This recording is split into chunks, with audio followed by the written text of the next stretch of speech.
When Visioneers made the Phonix, their tagline was "Rise to Perfection." Has Visioneers gotten any closer to that pursuit of perfection, or is the Phonix LE just simply a costly revision?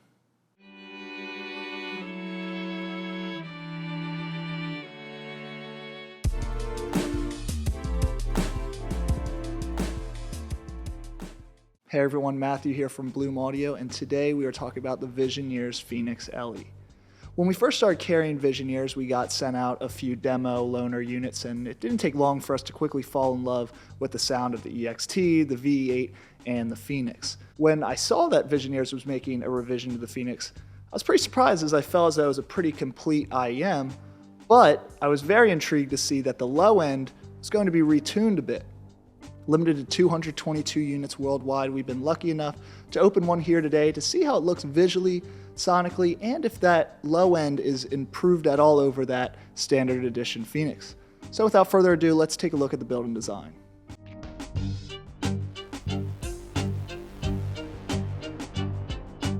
In a 5-way crossover, the Visioneers Phonix LE features 13 balanced armatures, 4 BAs for the bass, 4 BAs for the mids, 4 BAs for the highs, and 1 BA super tweeter. Although the driver configuration is the same of both the standard edition and the new limited edition, the front faceplate takes a little bit of a spin. Featuring aerospace grade carbon fiber, the Phonix LE sports the Phonix logo now in a royal purple with a nice carbon fiber to the sides. It's really an elegant design while also looking a bit gritty at the same time. In addition to that, each IEM has its serial number engraved at the top, demonstrating just a little bit of flair to see if you got that low number that everybody looks for in a serial number. As for the cable, we get a slight cosmetic revision to the cable that came with the standard Phonix. It is now terminated in 4.4 as opposed to 2.5, and the braid is a bit looser compared to the old edition Phonix. In fact, I actually prefer that older cable as I'm just a little bit of a sucker for the rope design rather than the loose braid that comes with the Phonix LE. Obviously, the same components apply to each cable, so no sonic differences at all, just cosmetic. Include for your opening box pleasure is a leather case and strap accessory, a minimalist leather card holder with your warranty card and Phonix patch sticker, as well as ear tips, and of course a pen. Well, why a pen? Because when was the last time you got a pen with your IEM? With build and design out of the way, let's see how the Phonix LE sounds.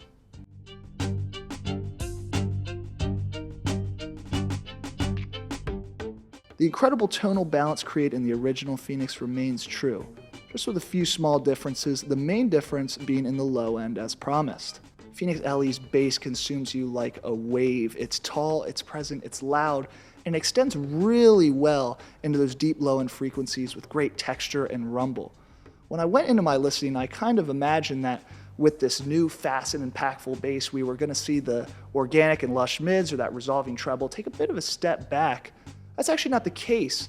It adds this distinct quality to the Phonix LE that Phonix Standard Edition was missing, and it doesn't interfere with the other bodies of the music.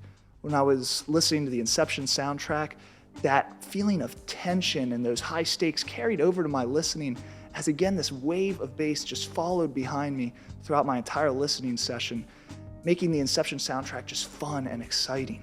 In the mid-range, the Phonix LE sticks to the if it ain't broke, don't fix it approach. With a well-bodied mid-range, the Phonix LE's sound signature has great weight and cohesion to it, making the overall tonal balance of the IEM just really spectacular, and it's exemplified on Jimi Hendrix's Purple Haze track as you're getting these strong and bold male vocals with that guitar coming in with great weight and presence to it, making his style so rambunctious and infectious to listen to. The treble makes the Phonix LE the complete package, offering a highly resolving treble that has incredible air up top. Listening to a piece from Miles Davis or another jazz composition is engaging and exciting when you're hearing the air of a trumpet come in with such great detail that the Phonix LE so well articulates. The timbre and clarity of these highs create just great layering for the Phonix LE when you add them with a well-bodied mid-range and that slam and impactful low end. It creates a relaxed sound signature while still giving you amazing detail and clarity in each of these different bodies of music. As for the stereo image, the Phonix LE brings excellent imaging and separation to its sound signature.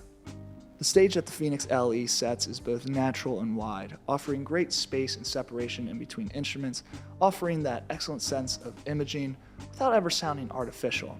It certainly focuses on the width of the soundstage rather than the height, and just doesn't present, for example, a string ensemble coming over in an overwhelming presence that takes away from the other bodies of music. It remains natural and well balanced for the sound signature. It's for certain that the Phonix LE presents a well-tuned and fun sound signature, but is it that much of an upgrade over the Phonix Standard Edition? Let's take a look.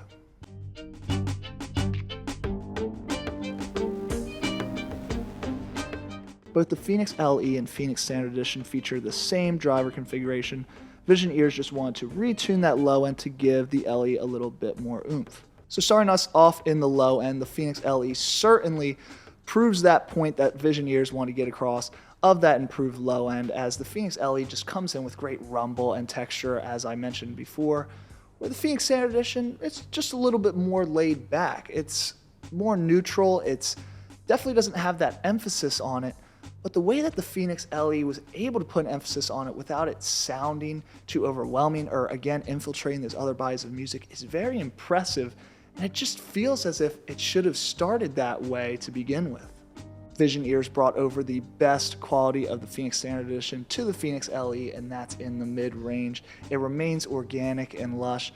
It just really has me going back for more, especially in that low frequencies of the mid-range. Again, like those vocals and that guitar, it just adds great weight, body, and cohesion to the overall sound signature and tonal balance of the Phonix LE. Now, this is what was surprising about my A and B listening. The treble actually seemed to be a little bit less veiled with the Phonix LE than the Phonix Standard Edition. It was almost like the Phonix LE was able to go into greater detail in those already resolving highs than that of the Standard Edition. Now, this could just be to my ears, but it felt like the Phonix Standard Edition just kind of rolled off almost a little bit artificially, whereas the Phonix LE just let those resolving highs and natural timbre just go well deep into those high frequencies, offering great detail and clarity. So to sum up this comparison, I just found that the Phonix LE was able to capture that low end significantly better than its predecessor. That mid-range stays the same, just offering great weight and balance to the sound signature of the Phonix. I found that the highs were actually a little bit more detailed in the Phonix LE than that of the Phonix Standard Edition. So if you have the extra cash, it is certainly worth taking a look at the Phonix LE over the Phonix Standard Edition.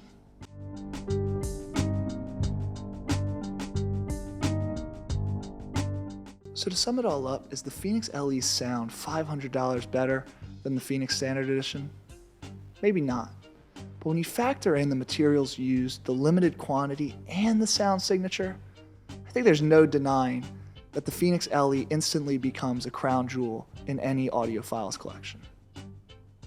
Thanks for watching. You can check out the Vision Ears lineup and a lot of other great products at bloomaudio.com. Be sure to like and subscribe, and we'll be back soon with more high-fidelity audio content.